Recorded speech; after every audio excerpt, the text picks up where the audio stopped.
नमस्कार, राज हिंदी क्लासेस में आप सभी का स्वागत है। आज हम क्रिया के दूसरे भेद संरचना के आधार पर क्रिया के भेद कर रहे हैं। इससे पहले हम क्रिया के कर्म के आधार पर हमने भेद किया था, जिसमें सकर्मक और अकर्मक क्रिया के बारे में हमने जाना था। उस वीडियो को देखने के लिए आप इस वीडियो के डिस्क्रिप्शन में जाकर व्याकरण के लिंक में से आप उस वीडियो को देख सकते हैं। जब आप उस वीडियो को देखेंगे तो सकर्मक और अकर्मक के बीच में जितना भी भ्रम है वो सब आपका दूर हो जाएगा। तो चलिए शुरू करते हैं संरचना के आधार पर। संरचना का मतलब है कि वाक्य में क्रिया का प्रयोग किस रूप में किया जा रहा है, यानी कि वह संयुक्त है, दो क्रिया मिलकर बनी है, या प्रेरणा देने वाली है, या उसमें किसी प्रत्यय का प्रयोग हुआ है। इन्हीं आधारों पर जो भेद किए गए हैं वो संरचना के आधार पर किए जाते हैं, जिसमें सबसे पहला है संयुक्त क्रिया। संयुक्त क्रिया का अर्थ होता है कि जब दो या दो से अधिक क्रियाएं मिलकर के कोई क्रिया बनाती है तो उसे संयुक्त क्रिया कहते हैं। जैसे हम देखें, चल देना, चल और देना ये दो क्रिया है जो एक ही क्रिया बना रही है। झुक जाना, रो देना, हंस देना, इस प्रकार दो क्रिया मिलकर जब संयुक्त क्रिया बनाती है तो हम कहते हैं कि ये संयुक्त क्रिया है। उदाहरण के रूप में आप देखो, आप यह काम कर सकते हो। करना और सकना दो क्रियाएं मिलकर के हमें एक काम बता रही है कि आप कर सकते हो। इस प्रकार संयुक्त क्रिया के अलावा दूसरी हम देखते हैं नाम धातु क्रिया। नाम धातु का मतलब, नाम का मतलब होता है संज्ञा, सर्वनाम या विशेषण। तो नाम धातु क्रिया में इन तीनों ही शब्द जब क्रिया धातु की तरह प्रयुक्त होते हैं, क्रिया के रूप में जब हम संज्ञा, सर्वनाम और विशेषण को काम में लेते हैं तो उन्हें नाम धातु क्रिया कहा जाता है। जैसे हम कहें हाथ, हाथ एक संज्ञा है और जब हम इसको क्रिया के रूप में काम लेते हैं तो इसको बना देते हैं हथियाना। जैसे हम कहें झूठ, झूठ से हम क्रिया बनाएं तो बनेगा झुटलाना। गर्म से यदि क्रिया बनाए तो गरमाना। फिल्म से फिल्माना। अपना से अपनाना। दोहरा से दोहराना। बात से बतिया, बतियाना। और तोतला से तुतलाना। साठ से सठियाना। इस प्रकार ये जो संज्ञा, सर्वनाम, विशेषण के जो शब्द हैं उनसे हम क्रिया का काम भी ले सकते हैं। कुछ शब्द ऐसे हैं जैसे हिनहिनाना, झनझनाना, खटखटाना, बिलगाना। तो इस प्रकार के जो शब्द हैं वो नाम धातु क्रिया के अंतर्गत आते हैं। इसी से जो वाक्य बनते हैं वो नाम धातु क्रिया के होते हैं। जब हम तीसरा इसका भेद देखते हैं तो तीसरा भेद है इसका प्रेरणार्थक क्रिया। नाम से ही इसके बारे में पता चल रहा है कि इसमें प्रेरणा दी जाती है। यहाँ पर स्वयं कर्ता, ये कर्ता वाला है, कर्ता।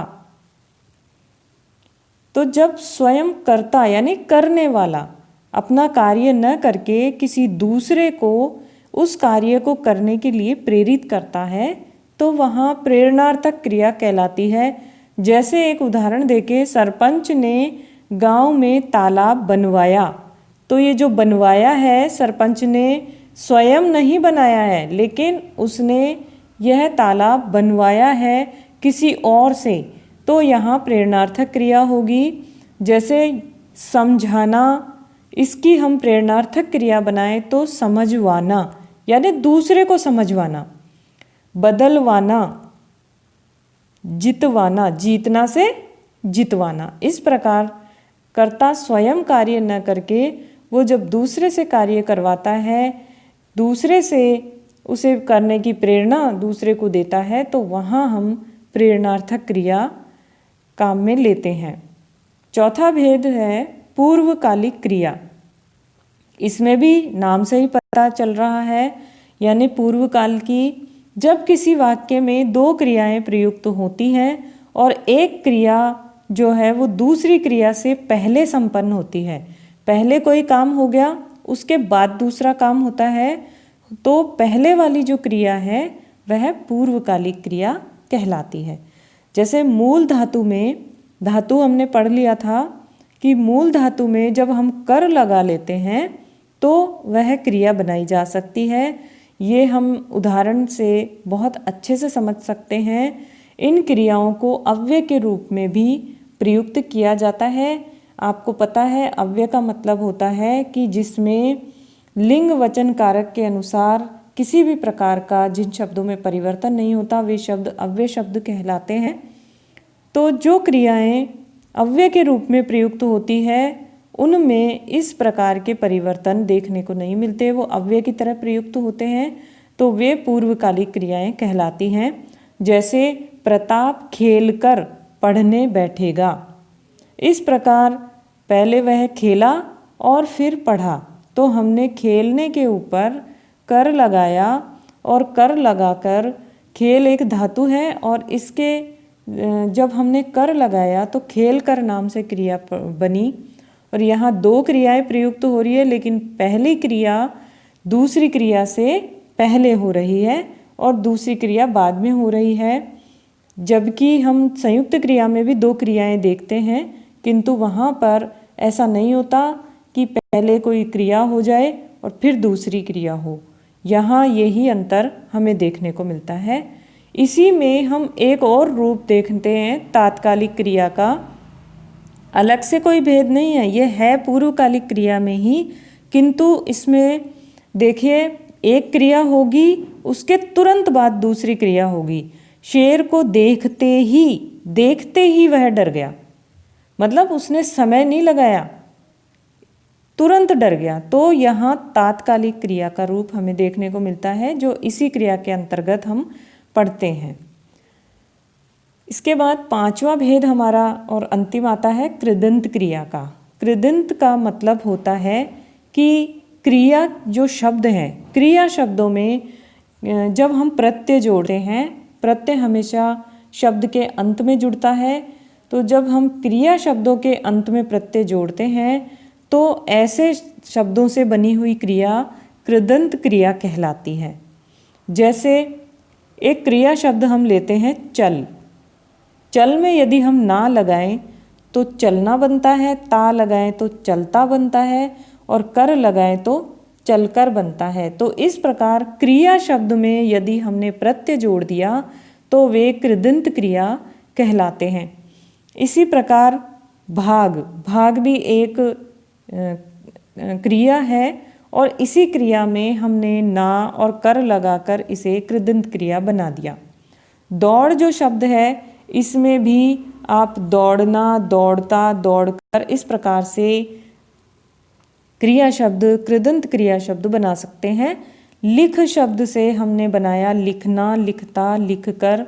इस प्रकार से हम जो क्रिया है, क्रिया शब्द जो हैं, ये सब क्रिया शब्द हैं, इनमें हमने अंत में प्रत्यय जोड़ा और कृदंत क्रिया बना दिए। इस प्रकार आपके संरचना के आधार पर 5 भेद किए गए हैं। अभ्यास के लिए हम कुछ वाक्य देख लेते हैं जिससे आपको और अच्छे से समझ आ जाएगा। पहला वाक्य देखो, वह पढ़कर सो गया। आप अनुमान लगाइए कि यह कौन सी क्रिया है। तो यहाँ पूर्वकालिक, कर लग गया है तो पूर्वकालिक क्रिया यहाँ है। दूसरा वाक्य है, वह अपने घर चला गया। वह अपने घर चला गया, यहाँ 2 क्रियाएं हैं लेकिन पहले और बाद में नहीं है। एक साथ 2 क्रियाएं मिलकर एक संयुक्त क्रिया का निर्माण कर रही है, चला और गया। इस प्रकार ये है संयुक्त क्रिया का उदाहरण है। अतिथि के आने पर स्वागत करो। अतिथि के आने पर स्वागत करो, एक तो आना हुआ और एक करना हुआ। इस प्रकार से 2 क्रियाएं मिलकर के एक ही कार्य को बता रही हैं, तो यहाँ संयुक्त क्रिया हुई। सेठ ने उसका मकान हथिया लिया। आपको बिल्कुल समझ आ गया होगा, हथियाना, हाथ से बना था हथियाना। तो सेठ ने उसका मकान हथिया लिया, इसमें नाम धातु क्रिया होगी। अध्यापक ने छात्रों से लिखवाया। यहाँ स्वयं अध्यापक ने ऐसा नहीं किया, कोई कार्य नहीं किया, उन्होंने छात्रों से करवाया है। तो उन्होंने छात्रों को प्रेरणा दी है लिखने की। तो इस प्रकार से जो करता है उसने स्वयं काम न करके दूसरे से काम करवाया, इसलिए यहाँ पर प्रेरणार्थक क्रिया होगी। अध्यापक ने छात्रों से लिखवाया। चोर सामान चुराकर भाग गया। तो चुराकर, यहाँ कर आते ही हम समझ लेंगे कि ये पूर्वकालिक क्रिया है।